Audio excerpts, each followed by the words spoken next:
There I am. Okay, good. My sound is up. All right, the Black Caucus and the Republicans. Okay, they work together. And I wanted to do this video because you see a lot of hypocrisy between the Democrats and the Republicans. You see them acting as if they can't come to an agreement on different bills that would better service our country, right? So I'm going to share two articles with you. One I'm going to read, and the second one I'm going to encourage you to come back and read. Okay. And the reason why I wanted to go over these two articles was one, they're about the crime bill. And as you know by now, I'm totally and completely obsessed with the crime bill. It affected my family personally, not my entire family, but yeah, it did. I have a family member who was had a clean record. He was a teenager and had a clear record, and he just, had hard times, and just decided that it would be better for him to like hustle so he could help his moms out. And what ended up happening to him is he ended up doing like 8 to 10 years, almost like 9 years in on Rikers Island.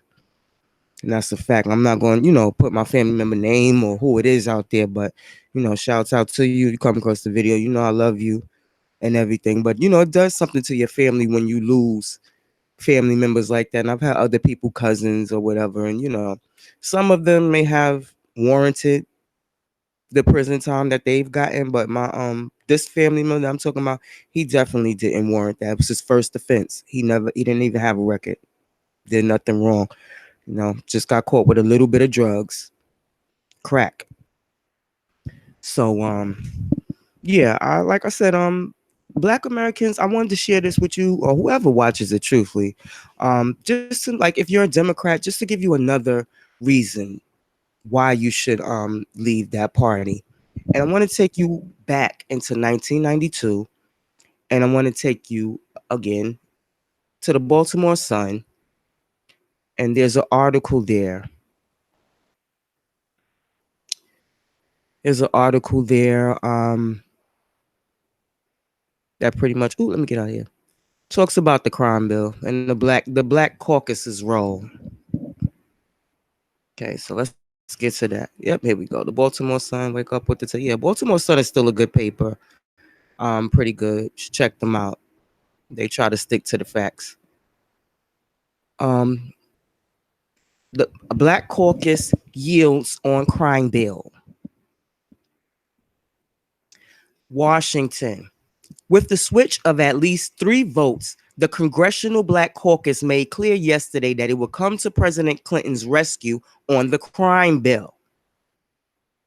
After a meeting at the White House with Mr. Clinton, 3 Black Caucus members who had voted against bringing the $33 billion measure up for final House vote last week announced that they had succumbed to his appeals to save not only the crime bill, but perhaps his presidency. So the Black Caucus bent over backwards for Bill Clinton because they wanted to save his presidency, huh? Isn't that something? He was selling his presidency, the party, and the fact that we will not get a better bill than this, said Representative Charles B. Rangel. If you live in New York, you're very familiar, right? A New York Democrat who found Mr. Clinton persuasive. Every step forward in a positive way renews the confidence the people have in the president. Which people? White people? The black lawmakers got almost nothing in return. Look at this. Listen closely to this. The black lawmakers got almost nothing in return and will probably have to give up a lot along the way to pick up the moderate Republicans whose help is also needed to make up the 8 votes by which the bill fell short last week. So here it is. The Black Caucus is setting to set out the black race, set out the black community, sell out their own children and grandchildren. Well, they're gonna get the bailout. But here they were getting ready to sell us out and get nothing in return. Nothing in return. Just so they can pick up 8 Republicans, they were ready to risk it all. In fact, some Republicans raised the ante yesterday for their support. Oh, what do you know? Newt Gingrich of Georgia, the House GOP whip, said the price for picking up Republican votes could be as high as $6 billion in cuts from crime preventative programs, many of which help Black communities. So Newt Gingrich, GOP, knew that it was going to have a drastic effect on the Black community. I'm quite sure he mentioned that while he was in talks with them. But if you don't care, hey, we don't care. If it's not going to affect my district, so be it. I'll give you the vote. $6 billion in cuts. Well, wait till we get to the other article. A smaller fraction of moderate Republicans might want at least $1 billion in cuts from those programs. White House Chief of Staff Leon E. Panetta said yesterday that the president would agree to cut $420 million. The extraordinary amount of presidential pleading required to secure the help of Black lawmakers in a critical moment seemed to demonstrate not only Mr. Clinton's weakness, but also how much his closest political allies resent his presumption that they will always be there, and they're always there. They always have been there. The Black Caucus has always been there for the Clintons and always will be. That's why they're going hard on Trump, because they know the feds are investigating Hillary Clinton. Like, there's cases out on Hillary Clinton and her and Bill, and that's why they're going extra hard. Like I said, because they're so worried about ruining the Clinton name, because the Clintons bringing a lot of money. Clinton's bringing a lot of money. They got a lot of connections, and the Democrats want to keep that what do you call that little piggy bank. Mr. Clinton thanked caucus members yesterday for being part of the most loyal Democratic fraction in Congress. But 10 of the 38 Black Democrats in the House voted against him. Well, thank you. We need to find out who those 38 are. Voted against him when the crime voted against him when the crime bill. Okay, that's what it says. In an embarrassing setback for the administration failed on a procedural motion. Okay, I read that wrong. I'm not going to read it again. In the House, 38 Black Democrats in the House voted against him when the crime bill, in an embarrassing setback for the administration, failed on the procedural motion. Okay, I want to encourage children to read. So, keep going till you get it right, kids. They were protesting the application of the death penalty to 60 more crimes. Oh, well, it's okay if we spend the rest of our lives in jail, but just don't kill them, right? The White House was counting on the crime bill to help Democrats in the congressional election this fall and provide momentum to pass Mr. Clinton's top priority, health care reform legislation this year. How many terms do it take for them to get health care? Because I just want to know if Americans are tired of hearing the same old crapola about health care. When are we going to get that right? When are you going to understand that we can't give every person who comes into this country illegally healthcare, school, housing, food stamps, everything? We cannot continue to do that. You're going to bankrupt the system. But I digress. Mr. Clinton, let me see, 4 weeks to say, oh, I lost my place going in. Okay, the White House was counting on the crime bill to help Democrats in the congressional elections this fall and provide momentum to pass Clinton's top priority health care reform legislation this year.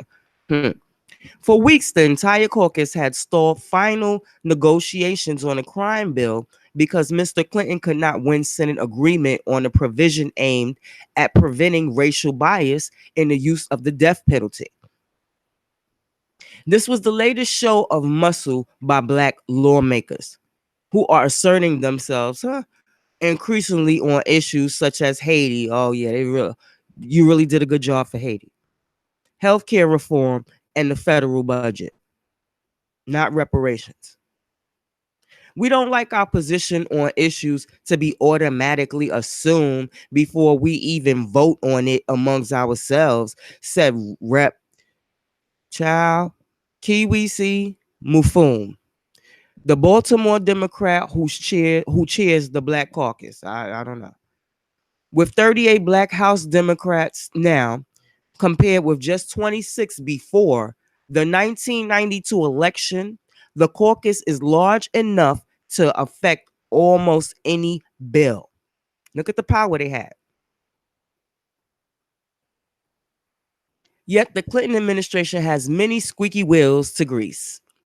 48 other Democrats voted against Mr. Clinton and the party leadership to block consideration of the crime bill. Most are conservatives from rural areas who regularly buck the president. Okay, so because they were from rural areas, they're the fact that they didn't want to push Bill Clinton's crime bill and Bill and what's his name? Joe. Oh, Joe's bill. Uh they gotta live in a rural area and they buck the president. They can't. That should have said challenge. Who regularly challenged the president, but they didn't want to give him that respect. They buck the president like an animal from a rural area. Okay, Mr. Clinton is resisting any wholesale changes in the proposed ban on assault weapons, which promoted the opposition of those conservative Democrats. Right, but black lawmakers say greater pressure should be exerted to persuade white Democrats to change their votes. I think there is a frustration that given our level of loyalty, we are asked to bend more than most, said Representative Albert R. Wynn, a Prince George's Democrat and Black Caucus member who supported the president in last week's vote. Mr. Lewis, Mr. Rangel, and Representative Cleo Fields, a Louisiana Democrat, announced yesterday that they would change their votes to allow the crime bill. Who the first name you say? To come up for a debate, but would oppose the measure itself in a separate vote later. Right. Their opposition to the bill probably wouldn't be a problem for the White House because the bill is expected to pass if a vote to consider it is permitted.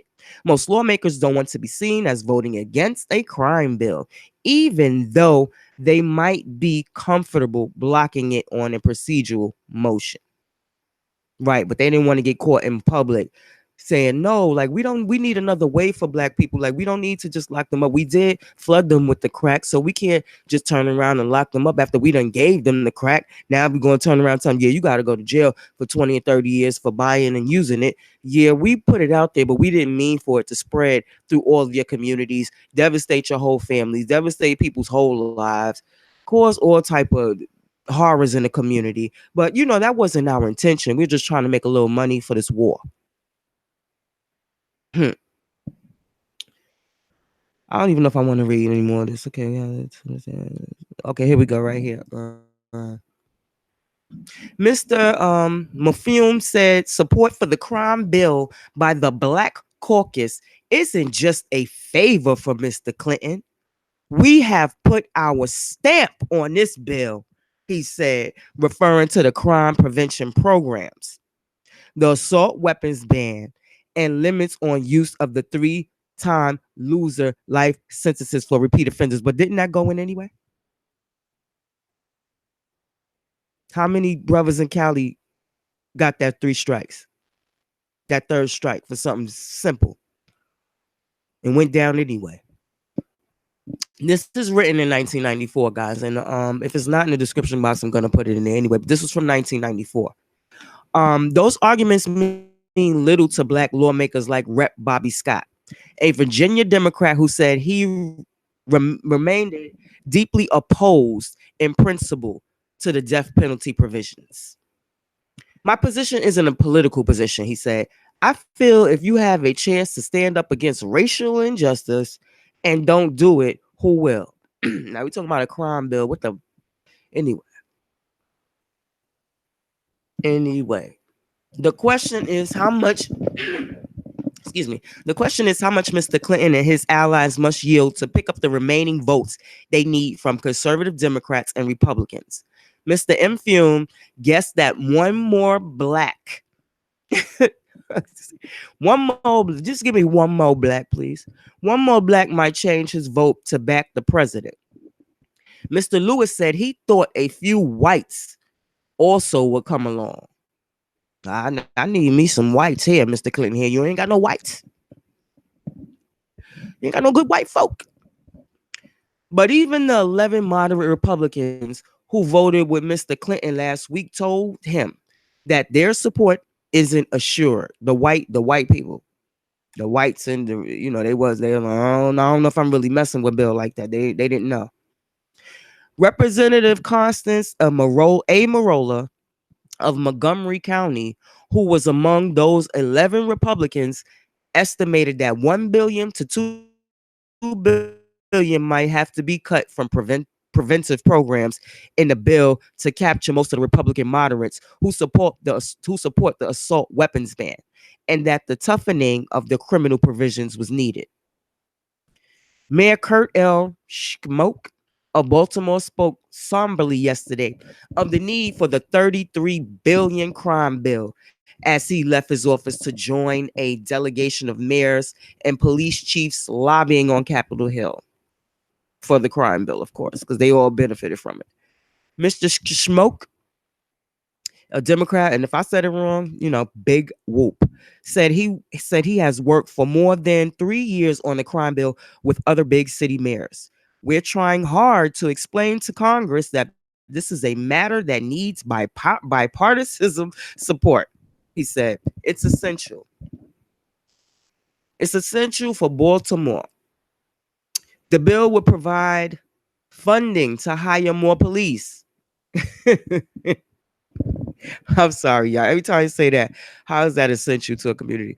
But the bill will provide funding to hire more police, expand drug treatment programs, and resurrect police youth clubs. But here we are in 2019 in a debate that our President Trump, and John Lewis are having back and forth.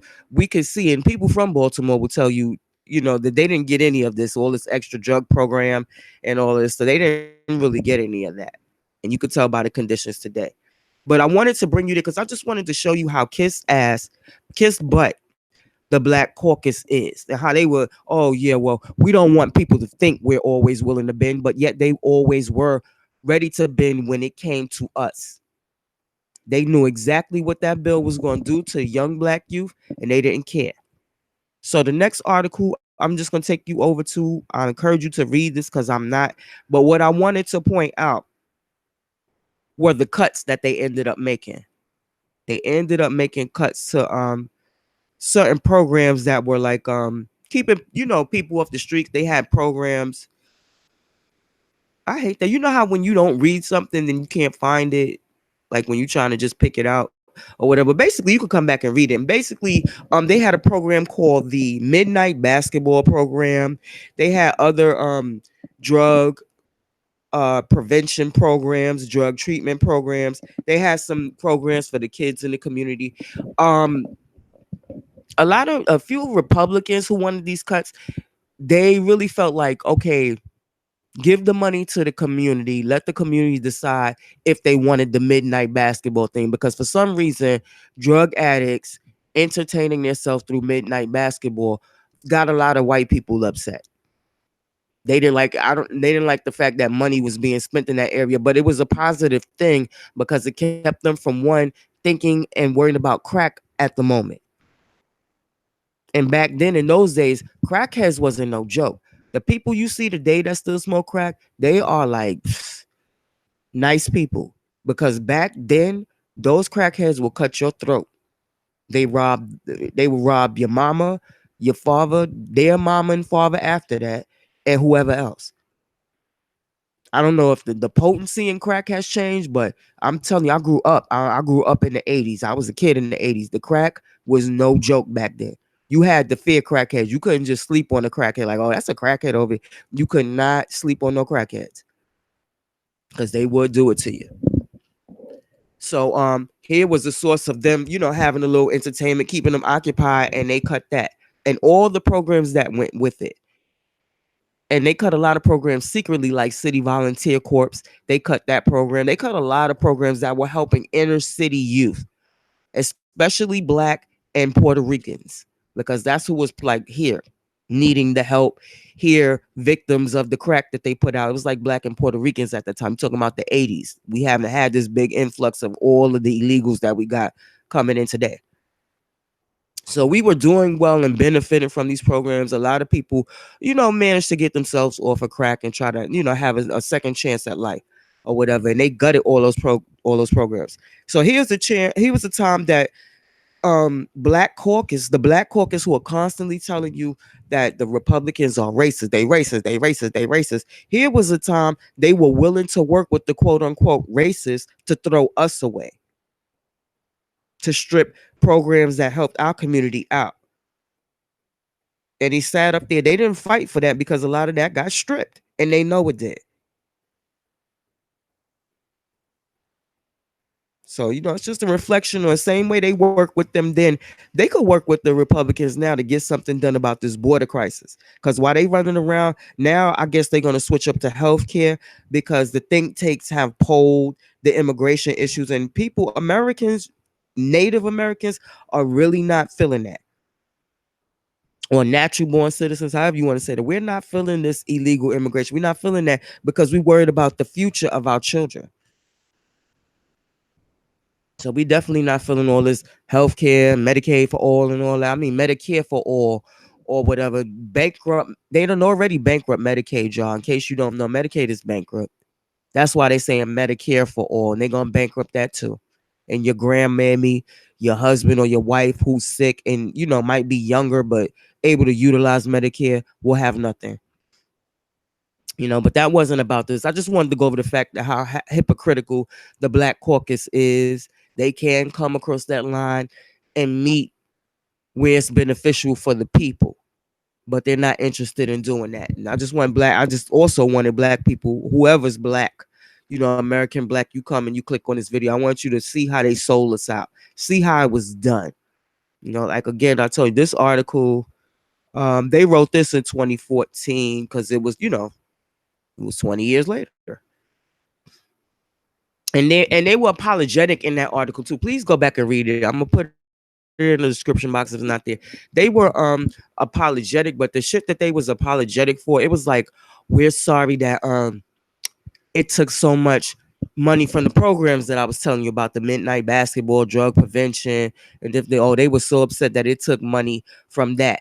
But here it is 20 years later, and the person who was talking wouldn't say, well, I'm upset that so many Black people, we punish so many Black people so harshly, that I was a part of voting for something that punished Black youth and people on drugs that we provided for them so harshly. It was more like he gave you the statistics. Oh yes, 1 in 3 Black have been to jail, and 1 in 6 Latinos. And he broke it down that way, but he was not sorry. He was not apologetic at all. None of them are. And they were going to continue it. And it's so amazing to me how they called our President Trump so many racists, the Black Caucus and others. They called Trump racist this, racist that. He got on John Lewis' ass. And now John Lewis is talking about racism. And look at his district, y'all. I was just looking at the fiscal budgets from before Obama gave them that 1.8 billion and after, just to try to see how they spend money. And I'm not the greatest as far as like really picking apart the fiscal budget. That's a lot I'm trying to learn, but something just didn't look right to me. You can go back and check from 2014 and then check the fiscal budget for Baltimore, Maryland, and 2016, because they got the money in 2015. So that may be something you want to check out if you really about that life, if you really about beating these Democrats down, go check that out and get the information or whatever. But yeah, I just wanted to come. I'm gonna keep wailing on them because I'm discussed. Like I said, it's personal for me. You know what I'm saying? It's personal for me because it affected family that it shouldn't have. Like they should have gotten. Well, I'm not gonna go through because what's done is done. But it's just like and friends. I've seen things happen to friends that shouldn't have. I've seen people get violated, you know, on parole and different things for the stupidest, smallest things that would never happen to a white American. They would never treat your white counterparts like that in America, but we always get the short end of the stick. So I'm really hoping that black people, break off into parties. Stop. Y'all all smuggled up in a Democratic Party. That's the problem. You can be an independent, you can be a Republican, even if you want to stay in the Democrat Party. The oh no, the whole the whole point is that we all vote together and for our interests, no matter what party we are in. It doesn't matter. I get on here, I support, the brothers and sisters on here, and I get on here and I hear them. They there, but they missing that one gap because what they trying to tell you is like we shouldn't swap one party for the next party, and it's not about swapping one party for the next party. It's about branching out. It's about strategy. Nobody should be. You never heard don't put all your eggs in one basket. Like you should not be all up in the Democratic Party. You should have black Republicans representation. You are the representation there. You have black Democrats. You should have black independents, black people in the Green Party, Libertarian Party if you want, if you would like. But we should have representation in every party, and the representation is us. As long as we agree that, okay, we don't want this person for president, we're going to vote. We have a united consensus that we do not want Joe Biden, right? So we not voting for Joe Biden. The Democrat ain't going to vote for Joe Biden. The Republican ain't going to vote for Joe Biden. The independent ain't going to vote. The Green Party, the Libertarian, none. We all in agreement that we're not voting for this person. So going to another party has nothing to do with you saying, "Oh, I'm running from you to you." It has nothing to do. It's about strategy, people. Strategy, man. Think. Open up your damn mind and stop. Sometimes you gotta let the pro-black stuff go so that you can let free thinking come into your mind. So you can look at things from another perspective. Okay, so I'm Ray Ray, guys. I like to bring awareness through conversation in hopes that it sparks change. And I think I'm out. If you haven't watched the video that I used because I don't know the title of the video, the Get Out theme song or whatever like that. Go check that video out. It's a good video. I put a lot of work in it for it to be so short or whatever, but I was really trying to um just get the point across of what Miss Hill was saying, because she was it was so, that song is so powerful. That's a classic song. It's gonna be around forever. I have nothing but respect for that woman. I don't care what nobody say about Lauryn Hill. She's one person that when she decides to do music, she does the right music. She doesn't portray black women in a negative way. Whatever her personal life, because people have said things about her, I really don't give a damn because I ain't got to deal with her in a personal level. All I got to do is appreciate her beautiful work. And that's what I do. So I'm out, guys. Have a great day.